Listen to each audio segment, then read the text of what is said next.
Long before Jesus of Nazareth became a central figure in history, the land in which he would be born was already a crossroads of cultures, empires, and traditions. Ancient Judea, situated between the Mediterranean coast and the desert lands to the east, lived beneath the rule of the Roman Empire. Roads built by Roman engineers cut through the hills and valleys, carrying merchants, soldiers, and travelers. The empire's presence was visible everywhere. In the tax collectors who visited villages, in the soldiers who patrolled major roads, and in the political tension that shaped daily life. The people of Judea held tightly to their identity, rooted in ancient traditions, sacred texts, and long-remembered promises. They were people shaped by centuries of exile, return, and adaptation. Their lives were built around the rhythms of prayer, festivals, and laws passed down through generations. In synagogues scattered across towns and villages, scripture was read aloud each Sabbath. Families observed traditions that gave structure to daily living, grounding them in a story much older than Rome itself. Yet even as faith anchored them, the world around them was restless. Roman rule imposed heavy taxes, and the political leaders appointed by Rome often clashed with the expectations of the people they governed. Herod the Great, a ruler supported by Rome, was known for his ambitious building projects, including the expansion of the Great Temple in Jerusalem. But he was also known for his paranoia and harsh methods of maintaining control. His reign brought prosperity for some, but unease for many others. Different groups within Judea responded to these tensions in different ways. The Pharisees were teachers who focused on strict observance of the law, believing that faithfulness to tradition was the path to spiritual renewal. The Sadducees, many of whom were connected to the temple priesthood, maintained older interpretations of Scripture and held influence in religious and political matters. The Essenes withdrew from society, forming communities in the desert where they practiced simplicity and rigorous discipline, waiting for divine intervention to restore justice. Zealots, frustrated with Roman rule, believed that liberation could only come through active resistance. Each group reflected a different vision for the future of Judea, and each added to the complex atmosphere into which Jesus would later step. Jerusalem stood at the heart of this world, city both sacred and politically charged. Its temple, rebuilt and expanded under Herod, shimmered with white stone and bronze gates that caught the sunlight. Pilgrims traveled from distant regions to offer sacrifices, celebrate festivals, and fulfill religious obligations. The narrow streets surrounding the temple bustled with life. Vendors selling goods, travelers seeking lodging, priests moving through courtyards, and ordinary people going about their daily routines. In the marketplaces, conversations mingled with the sounds of animals, bartering, and footsteps echoing against stone walls. But beyond the city, Judea was mostly rural. Small villages nestled among hills, connected by footpaths winding through olive groves and vineyards. Families lived in modest homes built from stone and clay. Men worked as farmers, shepherds, laborers, or craftsmen. Women managed households, prepared food, raised children, and contributed to the work of the family in countless ways. Children learned through observation, participating in chores from a young age. Life was physically demanding, but deeply communal, shaped by cooperation and shared responsibility. In the Galilee region, where Jesus would spend much of his life, the landscape was gentler. Rolling hills, fertile fields, and the shimmering waters of the Sea of Galilee. Fishing was a major industry, drawing men from nearby towns into boats each morning. Markets grew lively as traders arrived with their catches. Galilee, though under Jewish governance, carried strong cultural influences from neighboring regions. Greek language appeared in public signs, and Roman symbols stood at major crossroads. The world here felt slightly more open, shaped by a mix of traditions and people. Amid this cultural complexity, one idea pulsed in the background of Judean life: the hope for deliverance. Many longed for a future in which God would restore Israel's strength and bring justice to a world where oppression seemed constant. Some expected a political leader, a warrior king who would free them from Roman rule. Others envisioned a spiritual figure who would renew hearts and guide people back to faithfulness. This expectation did not take a single form. It varied across communities and individuals. But it created a sense of anticipation, a quiet readiness for change. It is into this world, fractured by politics, rich in tradition, and filled with longing, that Jesus would be born. His life would unfold against the backdrop of Roman power and regional tension. Yet his teachings would speak to something deeper than political conflict. The land itself, with its hills, markets, synagogues, and winding roads, would shape his experiences. The diversity of beliefs and the condition of the people would form the context of his message. Understanding this world helps us understand the historical Jesus, not as a figure removed from time, but as someone whose life was intertwined with the struggles, hopes, and rhythms of first-century Judea. Before his public ministry, before the gatherings along the Sea of Galilee, before the crowds in Jerusalem and the movement that followed, there was this land and its people, a land waiting for renewal, people searching for meaning, a world poised for a story that would travel far beyond its hills. In the quiet town of Bethlehem, nestled among the hills of Judea, the story of Jesus' early life begins. Bethlehem was a small settlement, known for its history rather than its size. Its fields stretched across gentle slopes, dotted with olive trees and simple homes built from pale stones taken from the surrounding hills. Shepherds watched flocks on the outskirts, guiding their animals through the rugged landscape. Life here was modest, shaped by seasons and tradition, far removed from the political centers of Jerusalem or Rome. The political environment at the time of Jesus' birth was marked by tension and uncertainty. Herod the Great ruled Judea with Roman support, a ruler whose ambition drove him to undertake grand construction projects, including the expansion of the temple, but whose insecurity led to acts of cruelty. His efforts to maintain control created anxiety among the people, especially during periods when rumors and outbursts of unrest spread through the region. Census registrations and taxation policies, introduced to strengthen imperial administration, drew families into the wider machinery of the Roman world. For those living in small towns, these requirements served as a reminder that distant powers shaped their lives in ways they did not choose. According to ancient accounts preserved in Christian tradition, Jesus' parents, Mary and Joseph, traveled to Bethlehem due to a census ordered by Roman authorities. Though historical details are often discussed and debated by scholars, the narrative reveals a familiar picture of ancient life. Long, tiring journeys on uneven roads, crowded inns filled with travelers, and the difficulty of finding shelter in a time of widespread movement. In this setting, Jesus was born, not within palaces or centers of influence, but in humble surroundings, among ordinary people. Soon after his birth, the family's circumstances shifted dramatically.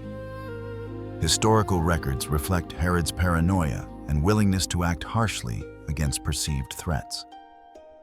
The accounts of Jesus' early life describe a period of danger in which the family fled to Egypt, seeking refuge until Herod's death. Egypt, with its large Jewish communities and ancient cities, offered safety for many who sought to escape political turmoil. Travelers moving between Judea and Egypt would have passed through desert landscapes, coastal routes, and bustling towns shaped by centuries of history.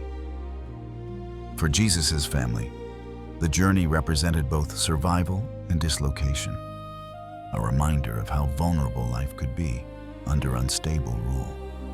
After Herod's death, they returned not to Judea, but to Galilee, settling in the small town of Nazareth. Nestled among rolling hills, Nazareth was a quiet village far from the political centers of power. Its population was small, its homes simple, and its daily life shaped by the work of farmers, craftspeople, and laborers. Children grew up learning practical skills, participating in the chores that sustained their families. Education took place in synagogues and homes, where sacred texts were read and discussed, and where traditions were passed down through stories and shared practices. Little is recorded in historical sources about Jesus' childhood, a silence common for ancient figures whose early years were often overshadowed by their later actions. Yet the landscape of Galilee provides a window into what his early life may have looked like. Hills and fields would have formed the backdrop of his days, with stone terraces built to cultivate crops, olive presses turning harvested fruit into oil, and carpentry workshops shaping wood for tools, beams, and household items. The sound of hammers striking wood, the scent of earth after rain, and the bustle of markets with their traders and animals would have filled the environment of his upbringing. Nazareth's location exposed its inhabitants to a blend of cultural influences.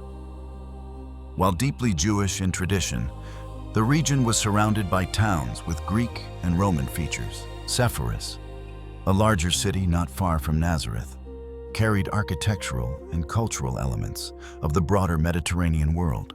Roads connecting major settlements brought travelers and ideas through Galilee. This mixture of local tradition and external influence created a dynamic atmosphere, one where ancient practices coexisted with new expressions of life shaped by the empire. As Jesus grew, he would have participated in synagogue gatherings where the Hebrew scriptures were read and interpreted.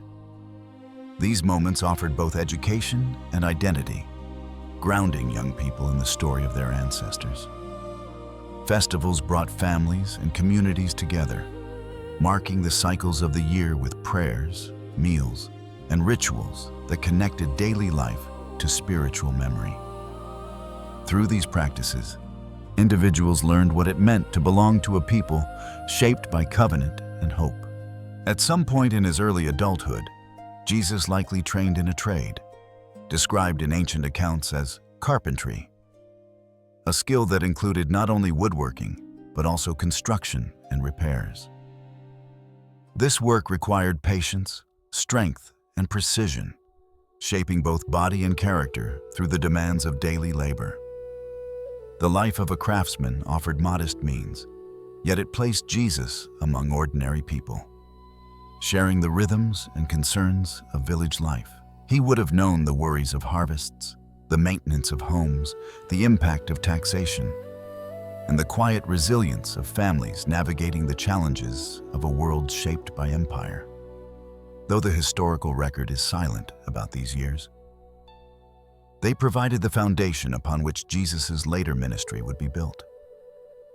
The landscapes of Galilee, the conversations in synagogues, the tasks of daily labor, the festivals that brought joy and reflection, and the struggles faced by his community all contributed to the world that shaped him.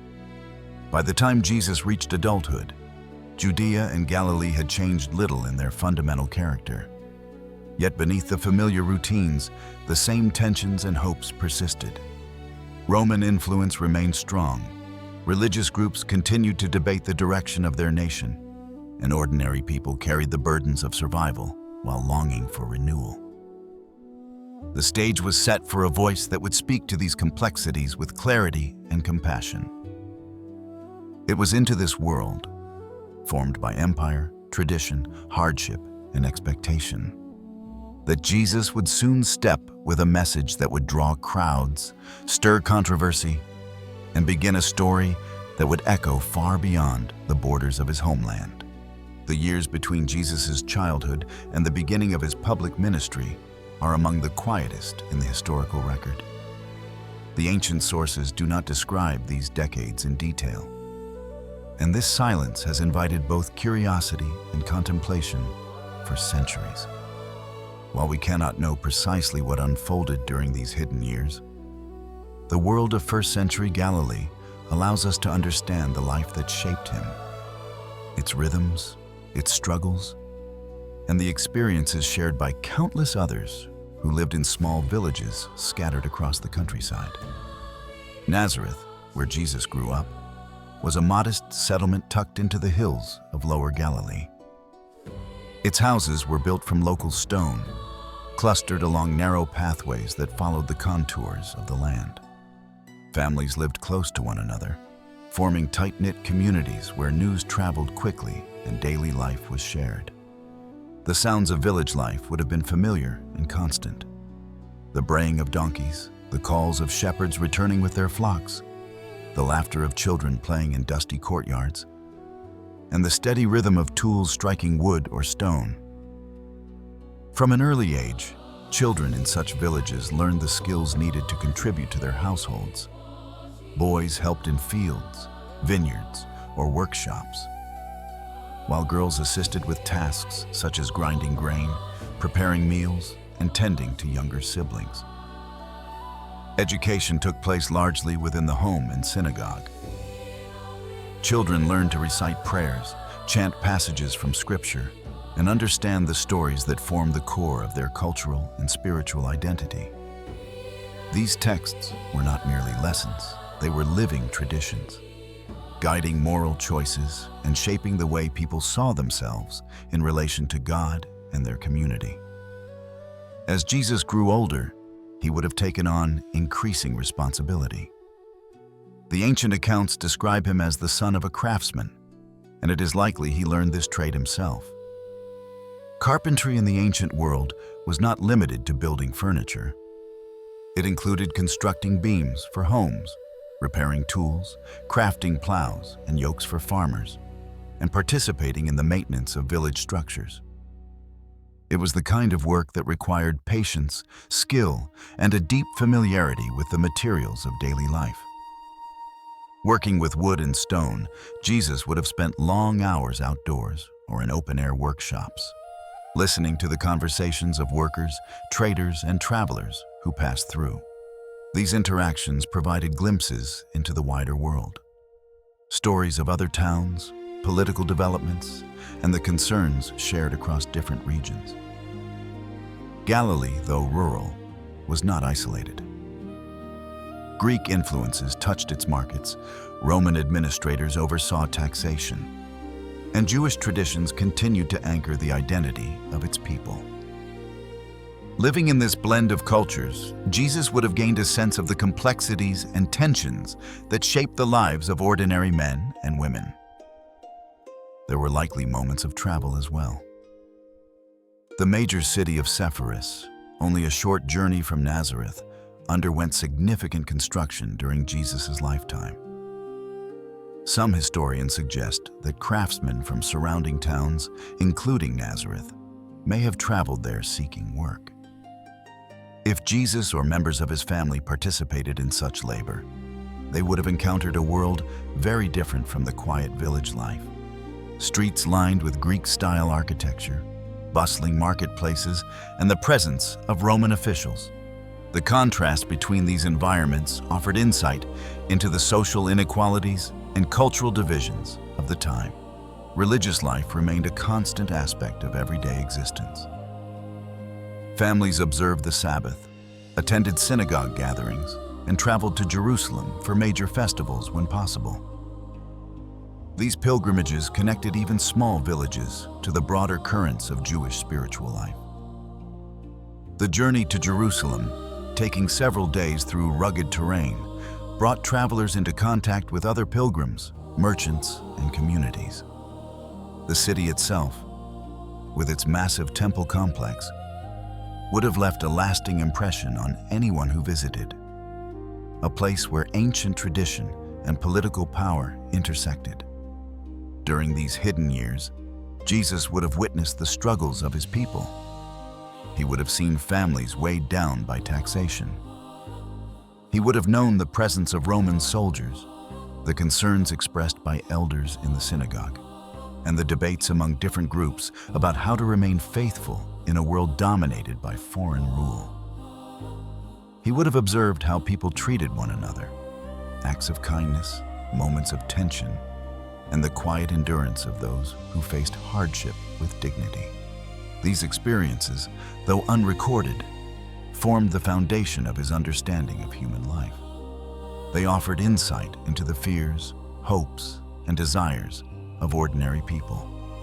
They revealed the challenges of poverty, the fragility of peace, and the strength of community.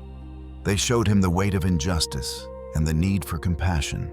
When Jesus later spoke about forgiveness, generosity, humility, and love, he did so not from the perspective of someone distant from everyday life, but from someone who had lived among laborers, farmers, and families struggling to sustain themselves. When he described the kingdom of God using images of seeds, fields, yeast, and fishing nets, he drew from scenes that had filled his own childhood and early adulthood. These metaphors resonated because they were rooted in the land and labor familiar to all who heard them. The absence of specific details about these years invites us to imagine them not as empty or insignificant, but as deeply formative. They were years of learning, observing, and growing.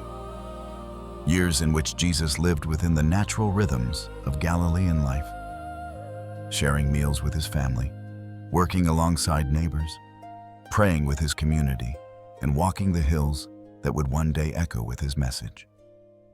By the time he reached adulthood, the world around him remained as complex and troubled as it had been during his childhood. Roman power still influenced every aspect of life. Social divisions persisted. Many still longed for renewal, searching for a path toward justice and peace. It was into this setting, shaped by both hardship and hope, that Jesus would soon step with a message that would call people to imagine a different way of living.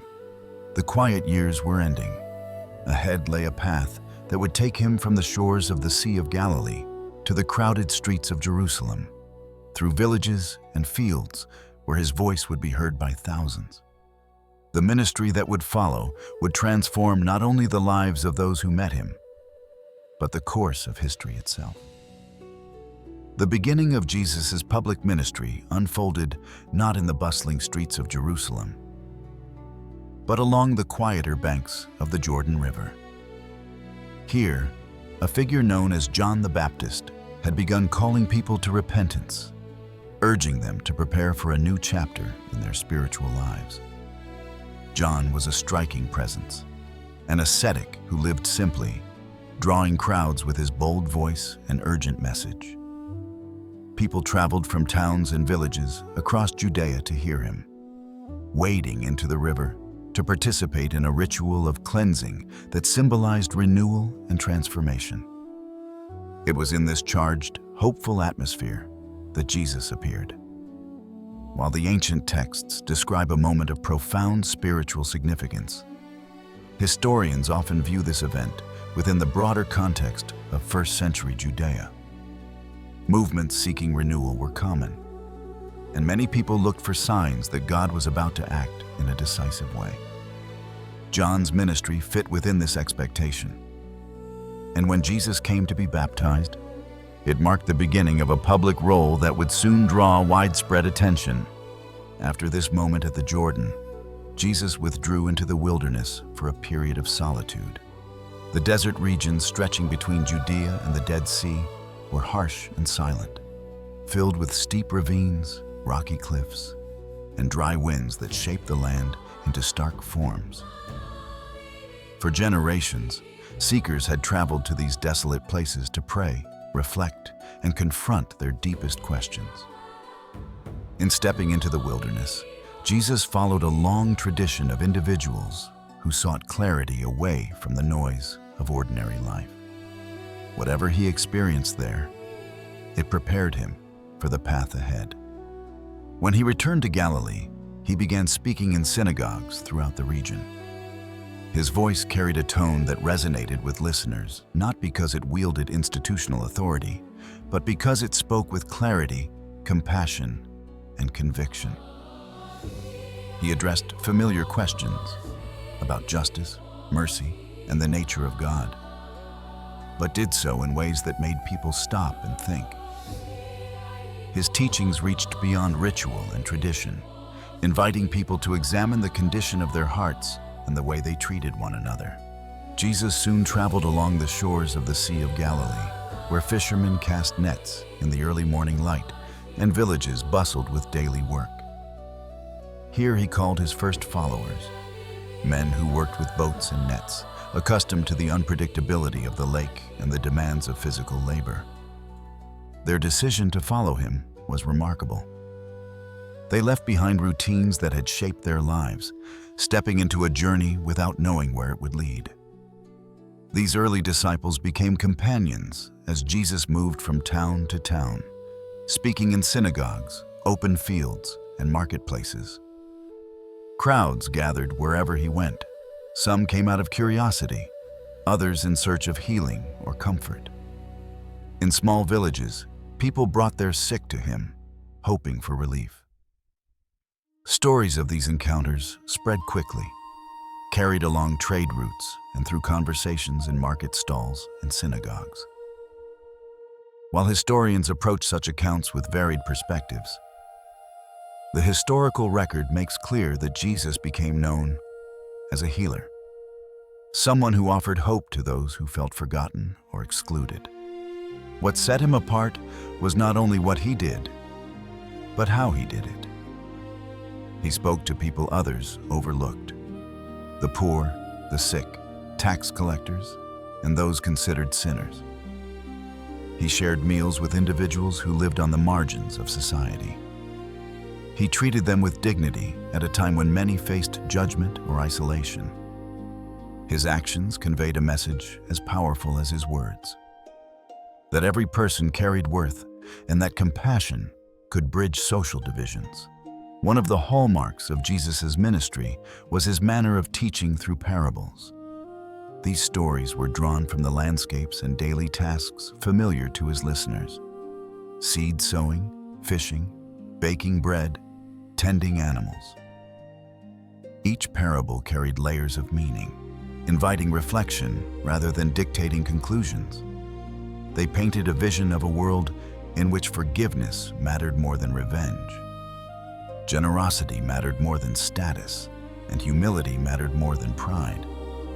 People found in his stories both challenge and comfort as they revealed the possibility of a renewed way of living. As Jesus' reputation grew, so did interest from religious leaders. Some approached him with genuine curiosity, seeking to understand his message. Others felt uneasy, concerned that his teachings threatened established norms or challenged their authority. The region's political context heightened this tension. Roman officials kept a close watch on gatherings that could spark unrest, and religious leaders sought to maintain stability in a land already strained by fear of rebellion. Into this delicate balance, Jesus introduced a message that spoke of a kingdom not defined by earthly power, and of a transformation rooted in love rather than force. Despite the growing crowds, Jesus' life during this period remained simple. He walked from town to town, stayed in the homes of those who welcomed him, and spent time alone in prayerful reflection. His ministry was not supported by wealth or political influence. It grew organically, spreading through word of mouth and the lived experiences of people he encountered. Yet the impact of his presence could be felt in villages where stories circulated long after he moved on. Galilee, with its hills, lake, and diverse population, became the center of his early activity. From Capernaum, a bustling lakeside town, he traveled outward in all directions. The region's mixture of cultures and its distance from Jerusalem allowed Jesus to speak freely, away from the immediate pressures of temple authorities. Here, his words found soil in which they could take root. Among fishermen, farmers, families, and travelers who listened to him with a mixture of hope and wonder. As time passed, it became clear that his message was spreading beyond Galilee. People traveled from Judea, Samaria, and even regions farther north to hear him. This growing movement did not arise from organized campaigns or official proclamations. It emerged from the quiet conviction of those who felt transformed by his teachings. Yet with increased visibility came increased scrutiny. The path ahead would lead him toward Jerusalem, where the tensions between his message and the structures of power would come fully into view. But in these early years, the ministry of Jesus unfolded with a sense of openness and possibility. His words touched hearts, his presence brought comfort, and his vision of a world shaped by compassion and justice offered hope to those who longed for change. The movement was beginning to grow, and its impact would soon extend far beyond the villages of Galilee. As Jesus continued to travel through Galilee and the surrounding regions, his teachings became the heart of his growing influence. Crowds gathered not only because they heard he could heal, but because his words carried a depth that touched the concerns of daily life. He did not speak like other teachers who relied on elaborate interpretations or strict legal arguments. Instead, his message was grounded in images drawn from the world his listeners knew well. Fields, flocks, fishermen's nets, vineyards, and the relationships that shaped village life. These everyday scenes became windows into a greater vision of how people might live with compassion and integrity. One of the defining features of his teaching was the use of parables. These short stories, simple in structure yet rich in meaning, invited listeners to think for themselves. They did not provide direct answers, but opened pathways for reflection. A farmer sowing seeds in different kinds of soil, a woman searching for a lost coin, a shepherd leaving 99 sheep to find one that wandered. Each story illustrated something about the human heart and the nature of God's care. People remembered these stories because they felt familiar, yet they carried insights that lingered long after the words were spoken. Jesus often spoke about the kingdom of God, a phrase that could easily be misunderstood in a land living under foreign occupation. Many expected a movement aimed at political liberation, a new king who would overthrow Roman rule and restore Israel's independence. But Jesus described something different. The kingdom he spoke of was not a political structure or a nation defined by borders. It was a way of living rooted in justice, mercy, humility, and love. It began within individuals, transforming their attitudes and actions, and extended outward into relationships and communities. This message challenged assumptions. It placed value on those the world often overlooked: the poor, the sick, the humble, and the outcast. Jesus told his listeners that greatness was found not in status or power, but in service. He urged them to forgive generously, to care for the vulnerable, to refrain from judgment, and to seek reconciliation whenever possible. These teachings resonated with many who lived under the weight of social inequality and political uncertainty. They offered a vision of dignity that contrasted sharply with the harsh realities faced by ordinary people. Jesus also addressed the deeper motivations behind human behavior. He taught that faithfulness was not merely about following rules, but about cultivating sincerity of heart. He encouraged people to pray in quiet places rather than for public display, to give to the needy without seeking recognition, and to examine their own faults before pointing out the faults of others. Such insights challenged the habit of measuring righteousness by external actions alone. They invited listeners to look inward, confronting their own weaknesses and intentions. Many of Jesus' teachings were marked by a striking balance of clarity and mystery. He offered direct guidance on how to treat others.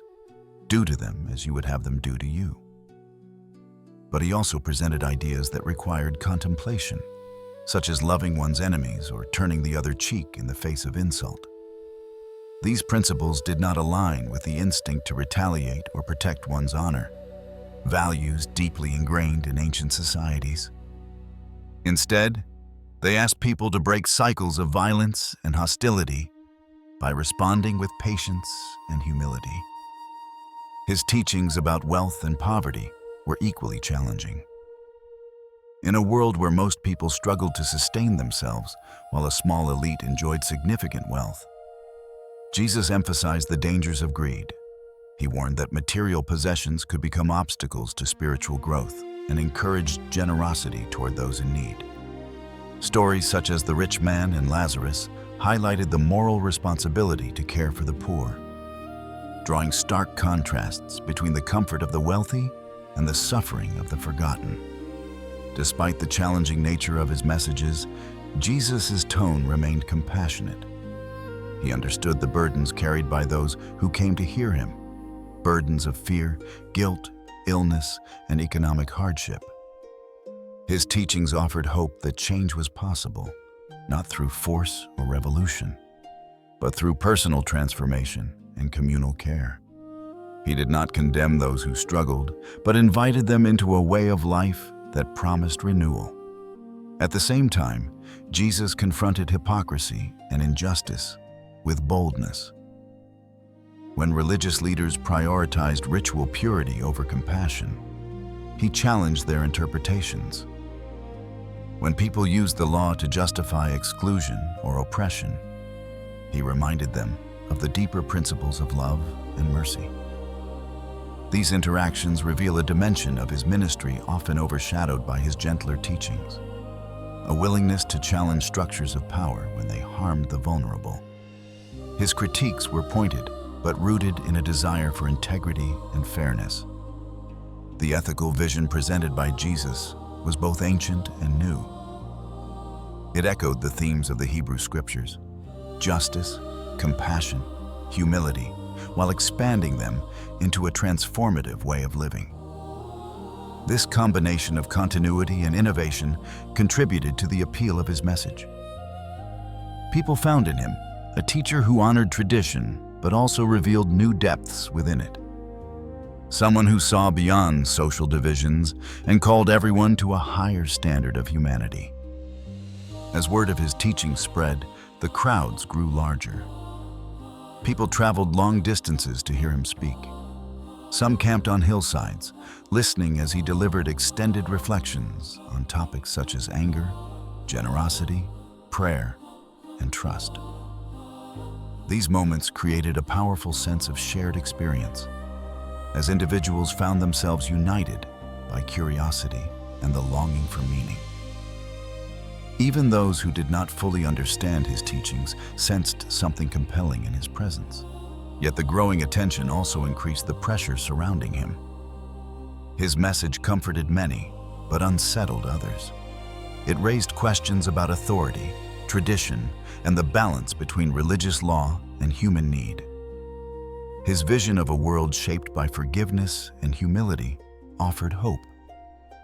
But it also challenged those who benefited from existing structures. Despite this tension, Jesus continued to teach with openness and compassion, inviting all who listened to consider what it meant to live with a renewed heart. These teachings formed the core of a movement that would continue long after his voice fell silent. They shaped the minds of his followers and laid the foundation for communities that would emerge after his lifetime. In the fields and synagogues of Galilee, on hillsides overlooking the sea, and along dusty village roads, Jesus spoke words that would be carried forward by generations, shaping the moral imagination of countless individuals across history. As his ministry continued, the impact of these teachings became increasingly visible. People changed their behavior, reconciled with neighbors, and found renewed purpose. Yet the same teachings that brought comfort to many stirred resentment in others. The growing tension between Jesus and the authorities would soon lead him to Jerusalem, where the final chapter of his life would unfold. As Jesus continued teaching throughout Galilee and beyond, stories began to circulate about acts of healing and restoration that drew both admiration and curiosity. These accounts spread quickly in a world where illness and disability were constant threats and where medical knowledge was limited. For many, the possibility of healing, whether physical or emotional, offered hope in circumstances that often felt beyond their control. Villages were small, information traveled by word of mouth, and news of someone capable of extraordinary acts could move through a region in remarkably little time. The historical record acknowledges Jesus' reputation as a healer. Even sources outside of Christian writings, such as early Jewish and Roman references, mention that he was known for performing deeds that people perceived as wondrous. While interpretations vary, some viewing these events as literal miracles, others as symbolic or psychological, the impact these stories had on ancient audiences is undeniable. They shaped how people understood Jesus and why crowds gathered wherever he went. The conditions he encountered reflected the realities of life in the first century. People suffered from diseases that modern medicine can easily treat, but that were often fatal in the ancient world. Injuries from labor, chronic illnesses, blindness, and conditions affecting mobility were common. Many who lived with such difficulties faced not only physical suffering, but social isolation. Illness could lead to exclusion from religious life, economic hardship, and deep emotional strain. For these individuals, the presence of someone offering relief, no matter how that relief was understood, held immense significance. Some accounts describe Jesus touching those considered untouchable, speaking to those long ignored, or offering words of comfort that gave people renewed strength. Whether one interprets these as moments of spiritual power or as acts of profound compassion that lifted burdens from weary hearts, their effect on the people around him was transformative. They revealed a different approach to suffering, one not rooted in fear or avoidance, but in solidarity and care. Crowds often followed Jesus, hoping to witness such moments. Villages that rarely saw visitors suddenly filled with people seeking healing or simply hoping to understand the source of his influence. In these gatherings, the distinction between teaching and healing blurred. A touch, a spoken phrase, or an act of kindness carried the same depth of meaning as any parable. Those who experienced relief, physical or emotional, shared their stories, contributing to the spread of his reputation. For historians, the precise nature of these events is difficult to reconstruct. Ancient writers did not separate physical healing from spiritual or emotional restoration in the way modern analysis often does. Sickness was understood not only as a biological condition, but as a disruption of social, spiritual, and communal well-being. A healing, therefore, involved more than the alleviation of symptoms. It represented a restoration to community, dignity, and participation in daily life. Jesus' willingness to engage with those suffering from illness, especially those marginalized because of it, challenged social norms and demonstrated a radical form of inclusion. Some accounts describe moments that symbolized liberation from forces understood to cause suffering or oppression. These narratives reflect the worldview of the time, when unseen forces were often invoked to explain conditions that lacked a clear medical explanation. By addressing these concerns, Jesus spoke directly to the fears and uncertainties of the ancient world, whether interpreted literally or metaphorically. Such stories conveyed a message of hope. Suffering did not have the final word, and people long burdened by pain or stigma could experience renewal. The contrast between Jesus' actions and the attitudes of some religious authorities also played a role in shaping public perception. On several occasions, his healings occurred on the Sabbath, provoking debate about the balance between ritual observance and compassion.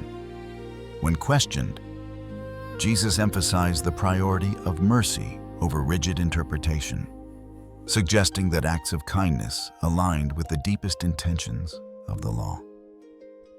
These moments highlighted a tension at the heart of his ministry. His conviction that compassion should guide practice, even when it challenged established norms. The growing number of stories contributed to both admiration and concern. For many who lived in poverty or under the burden of illness, Jesus' presence offered a rare source of hope. But for authorities wary of movements that drew large crowds, this attention could appear dangerous.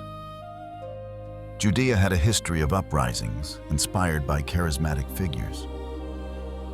Rome kept a close watch on anyone attracting widespread attention, particularly if their influence extended across social boundaries. Despite the varied interpretations of these accounts, one thing remains clear. The people of his time experienced in Jesus a presence that brought comfort and renewal. Whether through physical healing, emotional reassurance, or the breaking down of social barriers, he embodied a message that challenged despair and affirmed the value of every individual. In villages where people struggled to survive and where suffering was often accepted as an inescapable part of life, such experiences carried deep meaning. The stories of healing became an inseparable part of the larger narrative about Jesus. They shaped how his contemporaries viewed him and contributed to the momentum of his movement. For those who encountered him, these moments were not abstract theological claims, but lived experiences that restored hope. They created bonds of loyalty, gratitude, and curiosity that would eventually form the foundation of a community determined to continue his work after his life came to an end. As Jesus traveled through towns and countryside, teaching and healing, the atmosphere around him grew more charged. Crowds pressed closer, conversations grew more intense, and the contrast between his message and the expectations of the authorities became sharper. The path ahead would take him from tranquil villages to the center of conflict in Jerusalem, where the forces that both supported and opposed his ministry would converge. The momentum built through his acts of healing and compassion would become one of the defining threads leading to the final chapters of his life. As Jesus' ministry expanded, the atmosphere surrounding him became increasingly complex. Crowds continued to gather, drawn by his teachings and stories of healing. But not everyone who observed his growing influence responded with admiration. In a land already strained by Roman occupation and internal divisions, any public figure attracting attention could inadvertently step into the center of political and religious tension.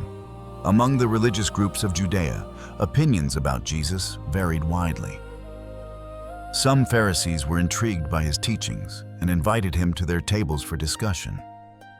Others viewed his growing influence with suspicion, concerned that his challenges to conventional interpretations of the law undermined structures that maintained social and spiritual order. When Jesus emphasized compassion over strict ritual observance, or when he spoke with authority rather than citing traditional sources, these moments sparked debates that reflected deeper questions about the direction of Jewish life under Roman rule.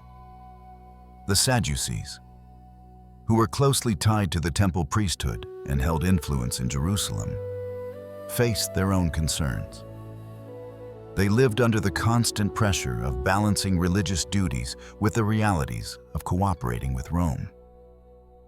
A movement centered around a popular teacher, especially one who attracted large crowds, could be seen as a potential threat to stability. Rome did not tolerate unrest, and the temple leaders bore some responsibility for ensuring peace during festivals and large gatherings. From their perspective, anything that drew too much attention or stirred strong emotions carried risk. Jesus' actions sometimes heightened these tensions. He ate with tax collectors, individuals who were often despised for their role in collecting Roman taxes, and with others considered impure or socially unacceptable. These meals challenged social boundaries that many believed were essential to maintaining religious identity. When he healed on the Sabbath or forgave sins, His critics questioned his authority to act in ways reserved for God or for those with recognized religious standing. To them, such actions could be seen as dangerous or even blasphemous. Still, Jesus did not seek conflict for its own sake. His message consistently emphasized humility, forgiveness, and care for the poor. Yet the way he lived out these ideals often confronted the systems that shaped daily life. When he urged people to release grievances, to treat strangers with kindness, or to extend generosity without expecting repayment, he challenged social values built on reciprocity and maintaining honor. His vision of a renewed way of living unsettled those invested in maintaining existing hierarchies. As Jesus traveled toward Jerusalem, the tension grew. His arrival at festivals, where thousands of pilgrims gathered from across the region, amplified concerns about public order. Movements claiming religious authority had, in the past, triggered uprisings that Rome crushed with force. The memory of these events loomed over Judea, creating deep caution among leaders tasked with preventing rebellion. Jesus' growing popularity raised questions about whether he might inspire such unrest, intentionally or not. The crowds who followed him held diverse expectations. Some were drawn by his compassion and wisdom. Others hoped he would become a political leader who would liberate Judea from Roman rule. Still others saw him as a prophet in the tradition of ancient figures who called for justice and renewal. These different expectations added to the uncertainty surrounding his ministry, as people interpreted his message through their own experiences and hopes. Despite the growing scrutiny, Jesus continued to teach openly. He offered parables that revealed both the beauty and challenge of the world he envisioned.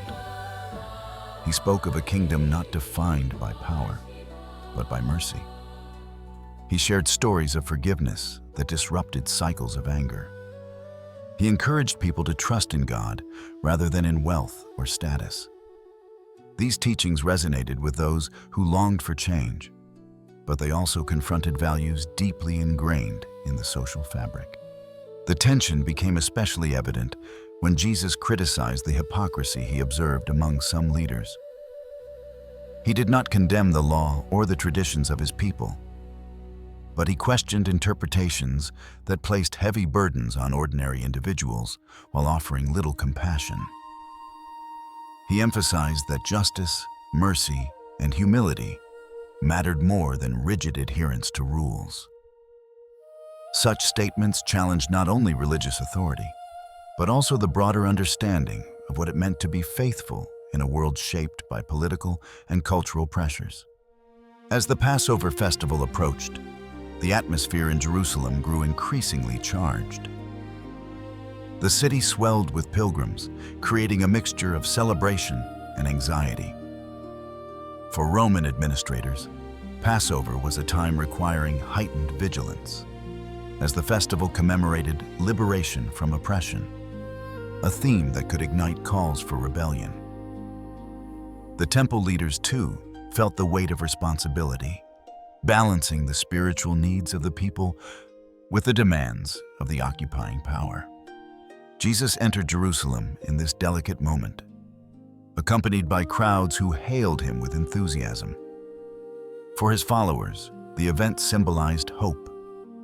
For others, it signaled potential instability.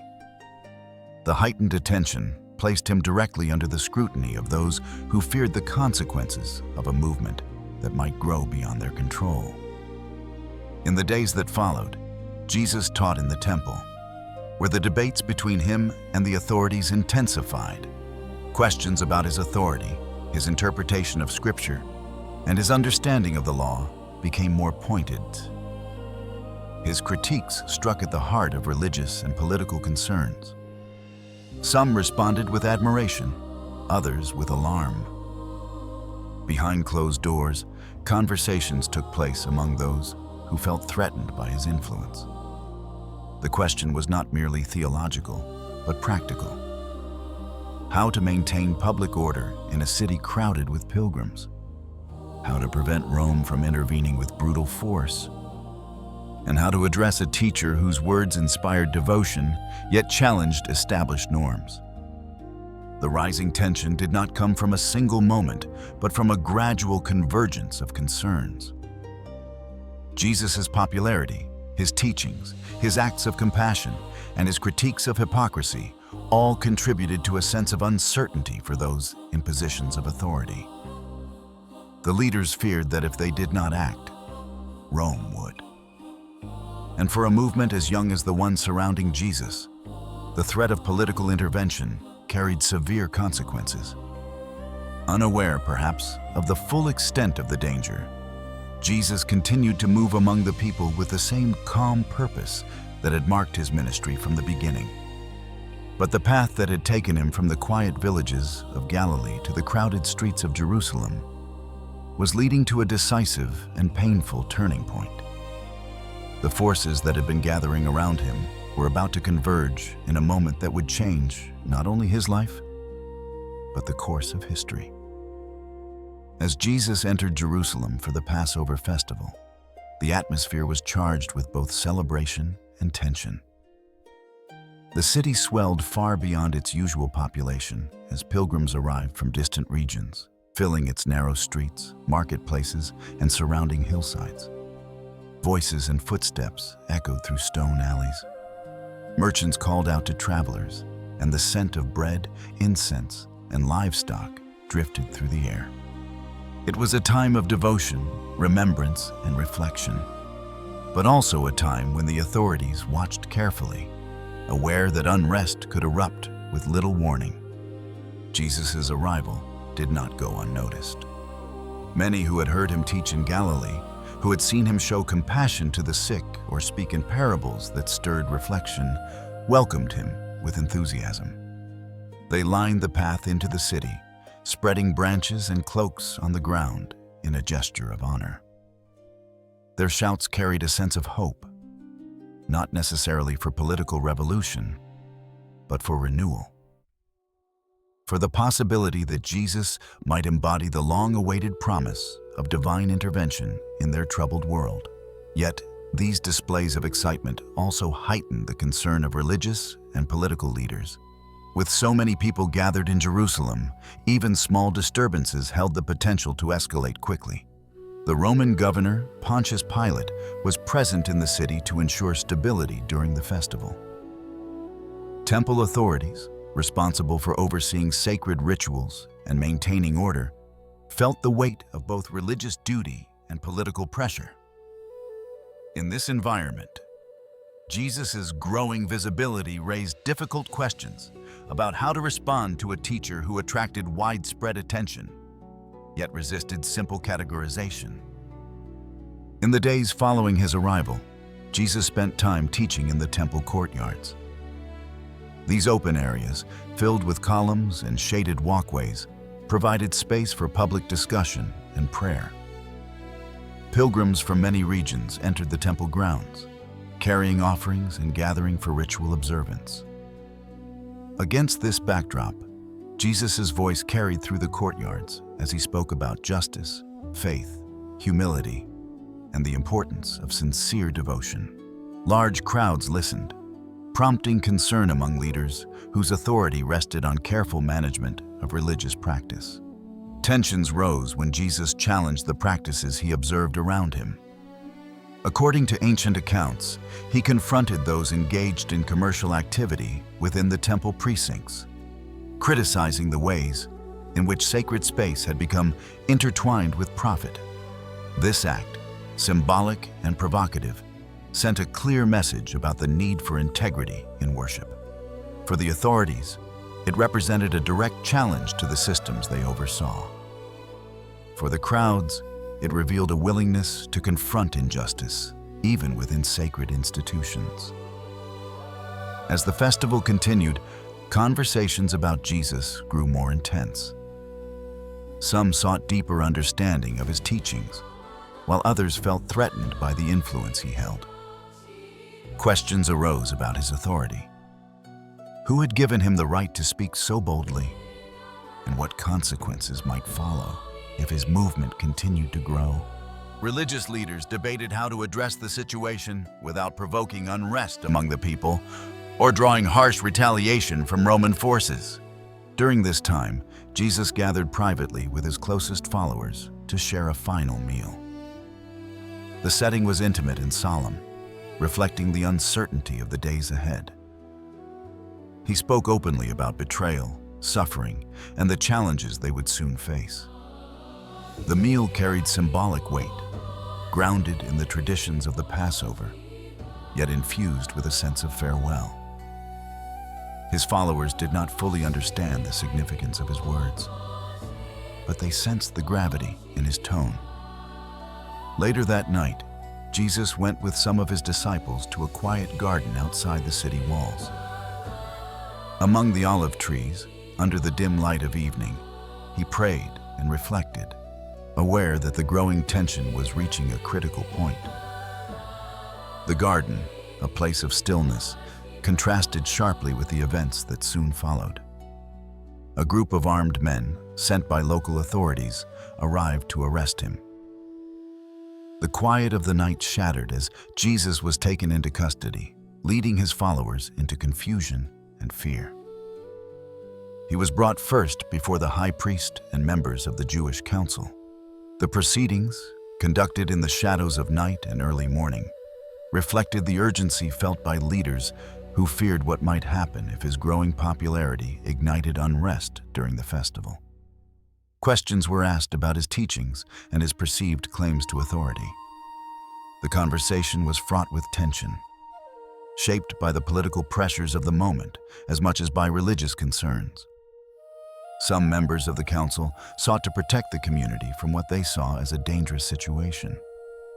Others felt genuine alarm at the potential implications of Jesus' message. Because the Jewish authorities did not have the power to carry out capital punishment under Roman rule, Jesus was taken to Pontius Pilate. The Roman governor approached the situation from a political perspective. His primary responsibility was maintaining stability, and any movement capable of inspiring large crowds during a festival demanded attention. Pilate questioned Jesus, seeking to determine whether he posed a threat to Roman authority. The accounts suggest that Pilate found no basis for political charges, yet the pressure from local leaders and the fear of unrest forced his hand. Jesus was ultimately condemned to crucifixion, a punishment reserved for rebels, slaves, and those considered enemies of the state. Crucifixion was designed not only to end a person's life, but to do so publicly and painfully, serving as a warning to others. Jesus was led through the streets of Jerusalem to a site outside the city walls. The road he traveled would have been lined with onlookers, some mourning, others indifferent, and still others watching with a mixture of confusion and fear. The crucifixion itself, though described in sacred texts with spiritual resonance, was in historical terms a Roman execution carried out according to established procedure. It involved physical suffering, public humiliation, and hours of waiting as life slowly faded. Jesus' followers, overwhelmed by grief and fear, remained nearby or watched from a distance, unable to intervene. The man they had followed through villages and fields, whose words had offered hope and whose actions had healed many, now hung lifeless on a wooden cross under the indifferent eyes of Roman soldiers. Jesus was taken down before nightfall and placed in a tomb carved out of rock. The weight of loss was immense, and his followers found themselves stunned, confused, and afraid. Everything they had believed, everything they had hoped for, felt shattered in an instant. Silence filled the city as the festival continued. But for those who had walked with him, the world seemed profoundly altered. What happened next would shape not only the lives of those who knew him, but the course of history itself. In the days that followed, accounts surfaced among his followers claiming that Jesus had appeared to them alive.